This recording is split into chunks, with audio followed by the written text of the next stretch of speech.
Hello, friends, strangers, and all humans alike. I am the fictitious professor, and I welcome you to the first video of what I think is the result of my downward spiral into madness. On this channel, I aim to analyze other fictional characters that are much further down this path of insanity that I am. Let's run the intro.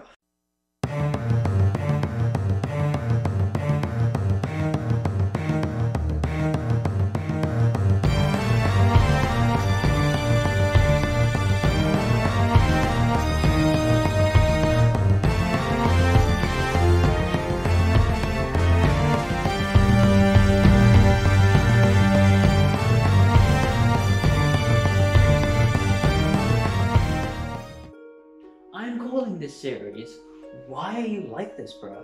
Because I'm trying to answer the question why the psycho, socio, and every other traveller that has walked down this path have, well, walked down this path.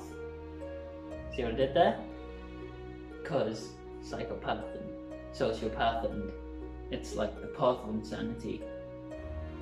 You know what? It was a play on words. Let's just move on. Yeah, let's just move on. Just a warning, this video will contain spoilers for JoJo's Bizarre Adventures, JoJo's for short, parts 1, 2, and 3.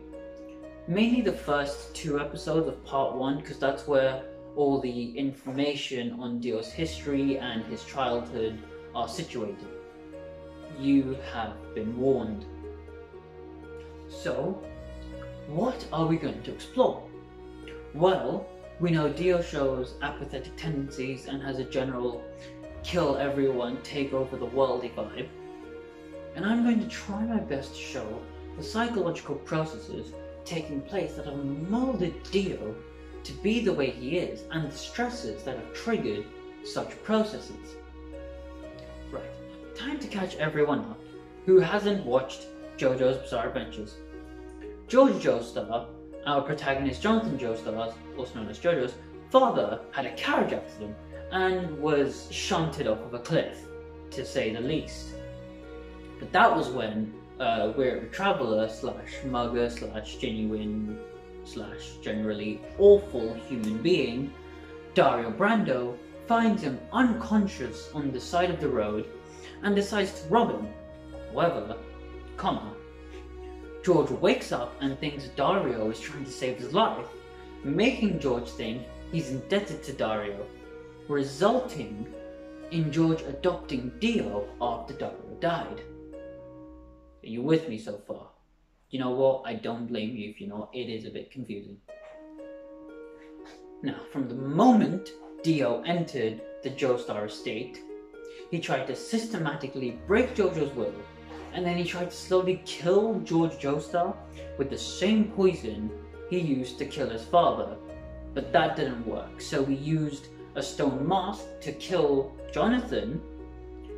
This mask kind of protruded spikes out into the wearer's skull, so he thought that would kill Jonathan. But it didn't work, and it instead ended up in Dio becoming a vampire. Then he raised an army of the undead. Before that, he killed George Joestar in a massive police shootout and a subsequent house fire, and then eventually was decapitated by JoJo on a boat. Yeah, it's a lot. Now let's talk potential stresses. First, there's Dario Brando, who was, well, a crapbag. He was an alcoholic and abusive father, who Dio believes drove his mother to suicide. Also, there's the fact that Dio's mom killed herself, by the way. As well as this, Dario didn't raise Dio in the best of neighborhoods or the friendliest of environments, seeing as survival of the fittest was Dio's only option after his mother died. So, how would all of this have affected a young, budding Dio? Well, I'm going to answer this question in 3 parts. First, I will explore the consequences of child abuse. then display how maternal suicide could be an added fuel to this fire, and as the final coup de grace, I will show how the society around Dio impacted his behaviour. A 2013 article entitled "The Behavioural Consequences of Child Abuse" stated that a child's behaviour is an outward manifestation of their inner stability and security. All types of abuse are damaging to children and can cause long-term difficulties with behaviour and mental health problems. When children are abused, they may display disturbed forms of attachment and an abnormal emotional response to caregivers. The following are symptoms of attachment disorders. So we have control issues, anger issues, difficulty showing genuine affection, or an underdeveloped conscience. Yeah, I think all of these fit Dio to a T. A child may show control issues by going to great lengths to prevent feelings of helplessness. These types of children are often disobedient, defiant, and argumentative. When unable to show genuine affection, a child may be cold and distant from their parents, but inappropriately affectionate towards strangers. Now, while Dio may not be inappropriately affectionate towards, well, anyone, except maybe in part 3 where we see him randomly caressing strange women, but that was more for blood-sucking purposes than affection purposes. Dio does show genuine disdain towards his father. He hates, completely loathes the man to the point of where he spit on his grave after he died. Furthermore, a child's anger problems can be expressed directly as tantrums or through manipulations. The child may hide their anger in socially acceptable ways and actions, and an underdeveloped conscience is seen to the child failing to show guilt or remorse or regret after unacceptable behaviour is displayed. Dio displays both anger problems and an underdeveloped conscience. As Dio arrived at the Joestar mansion, he instantly kicked Jonathan's dog in the face, Jonathan being our protagonist. When George, Jonathan's father, asked Dio why he did this, Dio claimed to be startled by a dog rushing him. Even Jonathan thinks that it's a perfectly reasonable explanation, and fair enough if someone were to tell you that they were startled by a dog rushing them, so they kicked him, but yeah. But when George went upstairs, Dio admitted to Jonathan that he purposefully kicked his dog because, and I quote, he cannot stand mongrels. So Dio kicked him in the face. He felt no remorse in this moment, and he covered it up to make his actions seem socially acceptable. Now, his abusive father is unfortunately not where the story ends. In fact, it is merely 1/3 of the picture, as according to Dio, his father drove his mother to suicide. Now, a parent's suicide, especially a mother's, will have an even more painful and potentially disturbing effect than an accidental death. Support in processing traumatic events, such as maternal suicide, affects how successful a child's recovery is. The death of a parent makes a child experience traumatic grieving. And traumatic grieving is triggered by a disturbing and shocking event, which in turn triggers thoughts that the child may desperately seek to avoid. Feelings of betrayal aimed at the recently deceased are common in these cases. However, the child's mind may consider these feelings to be unacceptable and therefore are blocked out. healthy grieving means to talk about these feelings. It is necessary to feel the sadness and pain that's building on the inside. Children need to be able to remember that their parent was loving and caring despite their flaws. However, the death of a parent, especially a suicide, generates an interesting cocktail of horror, anger, shame, confusion, and guilt.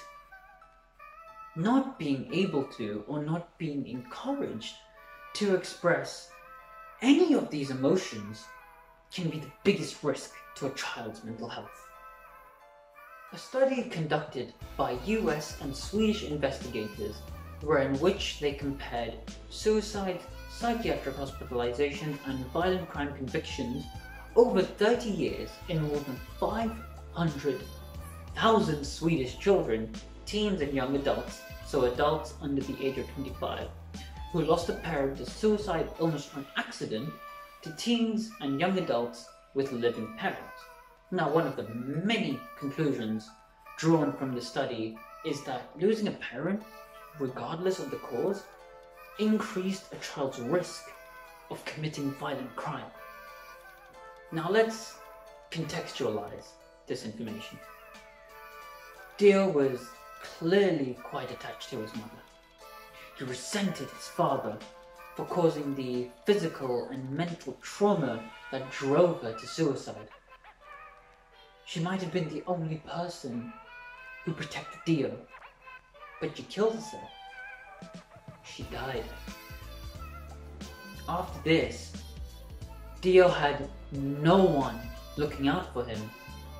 His father constantly called him a waste of space and threw bottles of alcohol and other random assorted father abuse throwing things at him. So of course he kept his grief inside. DIO turned cold because there was no one to express this anger and resentment to. So there was no one to guide him through healthy grieving. So the cocktail of anger and horror and resentment was directed at his father.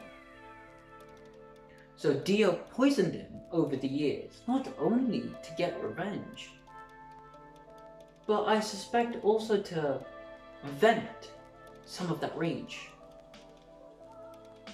However, it did not end there. DIO became a vampire, a literal cold-blooded being, and had an insatiable desire to rise above all other beings. On this journey to becoming the ultimate being, he left a trail of corpses and manipulated and sacrificed many other powerful people.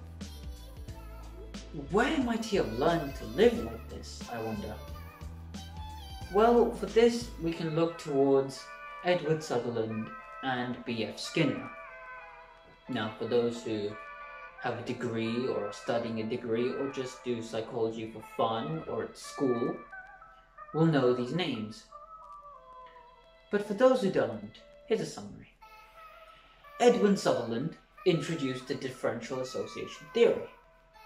This theory states that social conduct is learned via coming into contact with social norms. The nature of one's conduct is influenced by the groups and the individuals that one comes into contact with on a regular basis. Sutherland postulates that it was the balance of human interactions between contact with attitudes favorable towards socially acceptable conduct and attitudes favorable towards deviance that influence behavior itself. B.F. Skinner introduced operant conditioning. Operant conditioning is driven by reinforced behavior and punished behavior.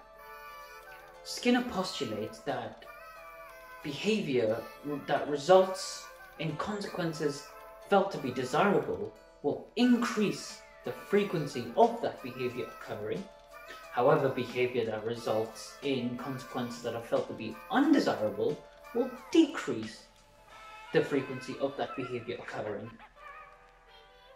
The former behavior is reinforced, the latter behavior is punished. Now remember the chess scene from episode 1 of JoJo's Bizarre Adventures. Well, for those who haven't watched it, Dio needed some money. So he goes to place chess against some random guy in his local watering hole, or tavern, or whatever, or wherever he gets his food and alcohol and whatever else he needs.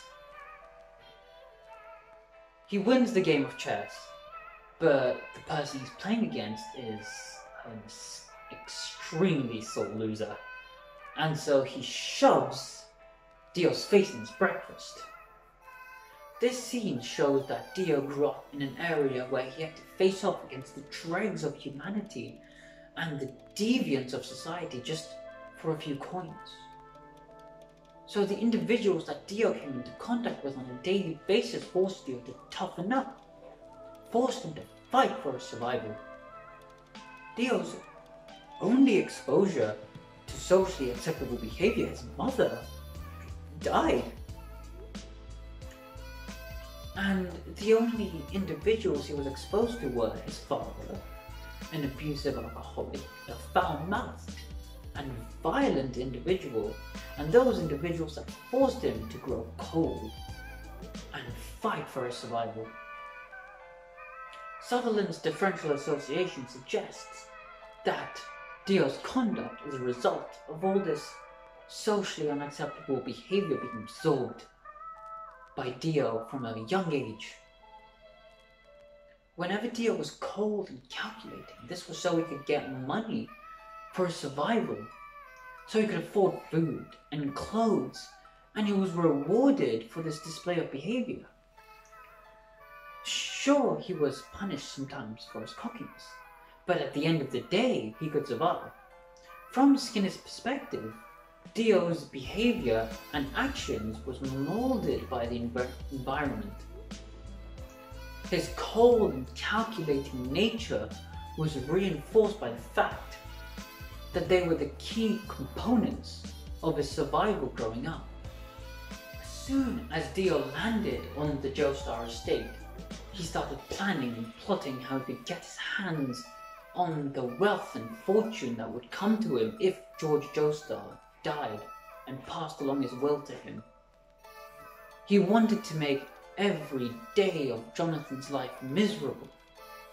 Dio not only turned Jonathan's friends against him, not only did he humiliate him in front of all of his peers, but Dio also forced Jonathan's crush, Erina, into kissing Dio. This was all just to rob Erina of the experience of having Jonathan being his first kiss, and when Jonathan learned about this, he started beating Dio up. And obviously to retaliate to this, Dio incinerated Jonathan's dog alive, so he does display some anger issues. After the beating he took from Jojo, Dio realized he needed to shift gears. He needed to play the long game, and slowly made Jonathan trust him while poisoning his father, George Joestar, behind Jonathan's back. When that went south, Dio tried to kill Jonathan more directly, which, long story short, resulted in Dio becoming a vampire and then just directly killing George in a police shootout and subsequent house fire. Now, even if the context of this does not make sense to you, what you can see is that through all of this, Dio displayed a cold, calculative persona. One only developed for survival through constantly adapting to the harsh social environment he grew up in. Although he did show anger issues, such as when he incinerated Jojo's dog, he still realized he needed to shift gears and play the long game. He manipulated Jonathan into trusting him, thinking of him as a brother, so that he can slowly poison his father behind his back. Even when he got given the power of a vampire, he still hungered for more, desired for more, because he grew up in such a place where what he had was never enough. His father was abusive, his mother killed herself, and had to constantly fight for his survival. In all my research, one thing is stressed above all else. When undergoing trauma, wild children are amazingly resilient. A loving, supportive environment and careful attention to display behaviors can mold a child into a healthy, functional human being. Yes, DIO did some really messed up stuff in his life. But imagine how much good he could have done had he used his intellect for a just cause. If he were given the support he needed, if only someone had intervened, he may have been just as righteous as Jonathan Joestar. At the end of the day, DIO had nothing and nobody. So of course he turned out the way he did. Through all of that, he had no one to support him. And with that, marks the end of the video. Thank you guys for watching. Links to all of my research will be in the description below. And if you want to follow me on social media, it is @fictitiousprof on Instagram. Or @thefictitiousprof on Instagram. Thank you and goodbye.